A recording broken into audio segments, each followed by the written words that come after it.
बाल बच्चे हैं, उनके छोटे छोटे बच्चे हैं, क्या करेंगे? क्योंकि पहले जो काम वो कर रहे थे वो भी उनके पास नहीं रहा। इंटरव्यू दे करके वो आए हैं, वो कहीं से कोई कमी नहीं है, उनके पास कई कई साल की ट्रेनिंग भी है। उनको हटाने के बाद सरकार कैसे कर सकती है? तो लड़ रहे हैं, सदन के अंदर हमने मांग उठाई, अब संघर्ष कर रहे हैं, लड़ रहे हैं, तो लड़ाई चलेगी। 35% महिलाएं को सरकार ने जब रिजर्वेशन दिया है, तो फिर महिलाओं को हटाने के बाद सरकार क्यों कर रही है? इसके बावजूद सरकार परमानेंट बहाली के आते ही हमें निरस्त कर रही है। ये अमानवीय व्यवहार है। एक और नई शिक्षक को लेकर, बहाली को लेकर लोग सड़कों पर उतर रहे हैं। तो आपको बता दें 17 मार्च को सड़कों पे भी शिक्षक बहाली को लेकर सड़कों पे लोग अभ्यर्थी उतरे हुए थे और एक बार फिर से आज के दिन भी शिक्षक अभ्यर्थियों ने बहाली को लेकर शिक्षक अभ्यर्थियों ने उतर कर अपना पक्ष को सरकार के सामने रखा है। साफ तौर पे इन लोगों का कहना है कि नए बहाली जब आ सकते हैं तो पुराने को क्यों हटाया जा रहा है? क्या मांग है सरकार से? हम ये मांग कर रहे हैं कि बिहार में जो 2600 गेस्ट फैकल्टी पढ़ा रहे हैं और 3 साल 5 साल 7 साल से लोग पढ़ा रहे हैं, शैक्षणिक कार्य कर रहे हैं, गैर शैक्षणिक कार्य कर रहे हैं, यूजीसी के गाइडलाइन के तहत इनकी नियुक्ति हुई थी पारदर्शी तरीके से। तो जैसे देश के अलग अलग राज्यों में इनका समायोजन हो चुका है, बिहार सरकार से भी हमारी मांग है कि इनका समायोजन किया जाए, इनका सेवा काल तय कर दिया जाए। यही हम लोग मांग कर रहे हैं। आपको लगता है कि आप लोग की ये मांग जल्द पूरी हो पाएगी? हम लोग तो सिर्फ लड़ रहे हैं, सदन के अंदर हमने मांग उठाई, अब संघर्ष कर रहे हैं, लड़ रहे हैं, तो लड़ाई चलेगी।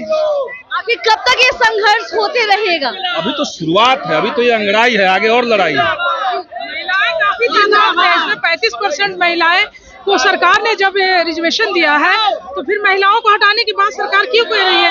सरकार, बिहार सरकार जब आई थी तो उन्होंने कहा था कि हम जो है रोजगार देंगे, तो यहाँ पे पढ़े लिखे रोजगार है, लोग रोजगार में है, तो उनको हटाने की सरकार कैसे कोशिश कर सकती है? सरकार को सोचना पड़ेगा। असिस्टेंट प्रोफेसर को हरगिज हटाया नहीं जाए, उनको कहीं ना कहीं समायोजित किया जाए। सरकार से हम लोग की आग्रह है, तमाम असिस्टेंट प्रोफेसर है जो काफी योग्य है और यूजीसी के तहत उन्होंने इंटरव्यू दे करके वो आए हैं, वो कहीं से कोई कमी नहीं है, उनके पास कई कई साल की ट्रेनिंग भी है। उनको हटाने के बाद सरकार कैसे कर सकती है? सरकार से हम लोग को आशा उम्मीद है कि हम लोगों को जो है पद पे बना के रखे और हम लोग को हटाया नहीं जाए। मांग है कि सरकार 7 साल से 5 साल से 3 साल से हमें रखी हुई है।